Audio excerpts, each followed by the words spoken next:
O ayan, nakauwi na tayo. Tapos na yung party para sa mga staff ko sa kitchen. Pupapakain tsaka bigay ng regalo. Tignan nyo yung mga naiuwi ko mga regalo na. O ayan, tignan nyo. Ano? O, ang dami. Puro alak, hindi na ako nag-inom. Ano? O, ayan. Diba? O.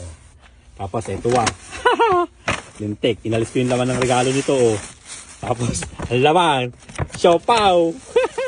Lintik, nag-uwi ako ng siopaw. O, Sharon, no, di ba? Balutin mo ako. Tapos, ayan, may mga uwi ako ng pagkain dyan. O, lintik, ang kotse ko, may ulam. O, ayan, ano to? Jamaican na chicken. Tapos, yung lechon. O, lintik, isang tray, inuwi ko. Tinamaan na lintik na yan. O, di ba? O, ganyan. Kala nyo, kayo lang sa Sharon, ha? Meron pa ako dito ng bake, ano yan? Mac and cheese. Tapos, ano pa lintik na to? Ay, lumpia. O, ang pamatay na lumpia ng Shanghai. O, di ba? Kala nyo, kayo lang sa Sharon, ha?